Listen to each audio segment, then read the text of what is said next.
Hoje celebramos a festa de São Marcos Evangelista. É sempre importante lembrar que os evangelhos, antes de serem escritos, foram pregados. Ou melhor, no singular, o evangelho, antes de ser escrito, foi pregado, porque é um só evangelho, é um só anúncio que nos é apresentado a partir de diferentes perspectivas. Santo Irineu de Lyon falava do evangelho quadriforme, ou seja, nós temos 4 versões do evangelho: Mateus, Marcos, Lucas e João, mas há um só e mesmo evangelho, que é o anúncio do reino de Deus, o anúncio do senhorio de Jesus. Evangelho é o nome que o próprio Jesus deu à sua pregação. Boa nova, novidade que vem da parte de Deus e que deve ser comunicada a todas as pessoas. Então, os evangelhos não são biografias de Jesus. A intenção dos evangelistas não era simplesmente escrever a vida e a obra de Jesus. Eles não são biógrafos, eles são pregadores. São pessoas que anunciavam Jesus. O Evangelho de São Marcos é o mais curto dos 4, são apenas 16 capítulos.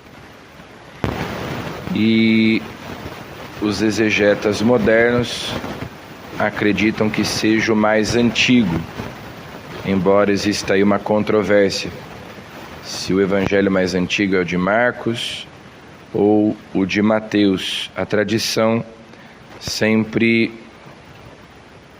deu prioridade a Mateus, mas boa parte dos exegetas modernos pensa que o evangelho mais antigo é o de Marcos. Em todo caso, o que nós sabemos é que, muito provavelmente, o Evangelho de São Marcos foi escrito em Roma. E São Marcos foi muito próximo dos 2 maiores apóstolos, daqueles 2 apóstolos que são as colunas da Igreja de Roma, que é São Pedro e São Paulo. Inclusive, nós podemos dizer que, assim como há certa diversidade de ritos que tem origem nos apóstolos, e nós aqui no Ocidente celebramos não só a Santa Missa, mas também os outros sacramentos segundo o rito romano, o Evangelho de São Marcos é o Evangelho romano. É o Evangelho que foi escrito na cidade de Roma. Nós vemos, por exemplo, na primeira leitura, São Pedro, na sua primeira carta, na conclusão, dizendo a igreja que está em Babilônia, que é o nome que se dava à cidade de Roma. A igreja que está em Babilônia, eleita como vós, vos saúda, como também Marcos, o meu filho. Ele que se chamava João Marcos. E então nós vemos aí a intimidade, a proximidade, o carinho que São Pedro tinha com São Marcos. Tanto que costuma-se dizer que o Evangelho de São Marcos é o Evangelho de São Pedro. Os antigos cristãos diziam que São Marcos, na verdade, transcreveu a pregação de São Pedro, o Evangelho de São Pedro, que não é diferente do Evangelho dos outros apóstolos, né? Inclusive São Paulo diz numa de suas cartas: se viesse um anjo do céu pregando um evangelho diferente daquele que eu vos preguei, seja anátema, ou seja, seja excomungado. Há um só evangelho, mas cada apóstolo anuncia a mesma doutrina, as mesmas verdades de fé, a partir de uma perspectiva diferente, com uma linguagem diferente, mas na essência o evangelho é sempre o mesmo. Em todo caso, São Marcos, então, na convivência ali com São Pedro, que ele, pelo que nós sabemos, conheceu quando era ainda criança, porque São Marcos era filho de Maria de Jerusalém, e a igreja se reunia na casa dela. Então, provavelmente São Marcos conheceu Jesus, porém quando ele ainda era menino, quando ele ainda era uma criança. E era ali na sua casa, porque os primeiros cristãos, devido à perseguição, não tinham templos, não tinham igrejas, se reuniam nas casas. E em Jerusalém, a casa de São Marcos, dos seus pais, era o lugar onde os cristãos se reuniam. Os Atos dos Apóstolos contam que foi para lá que se dirigiu Pedro quando foi libertado da prisão.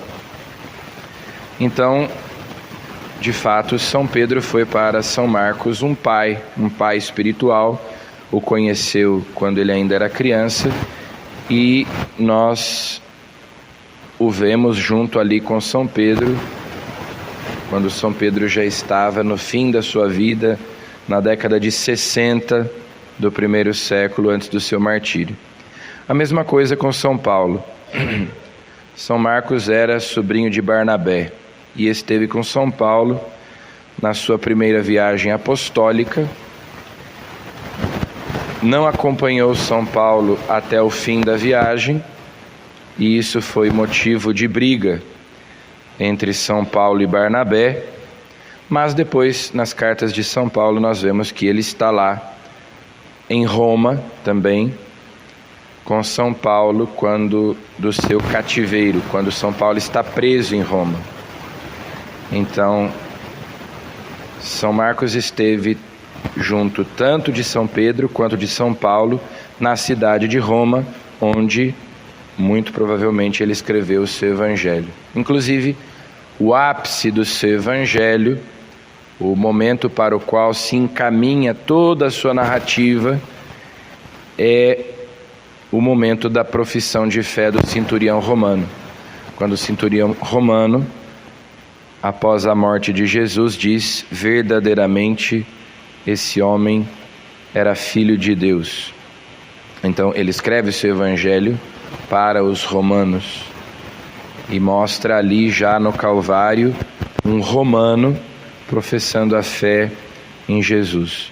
O evangelho de Marcos traz várias expressões aramaicas, o que é mais um sinal de que ele de fato transcreveu a pregação de São Pedro. Ele era uma espécie de intérprete de São Pedro, que certamente não sabia falar latim, falava em aramaico, e era traduzido. E também é um evangelho no qual praticamente Jesus faz curas, milagres, exorcismos, um atrás do outro. Quase nós não temos parábolas, discursos de Jesus. Nós temos ali uma atividade muito intensa de Jesus.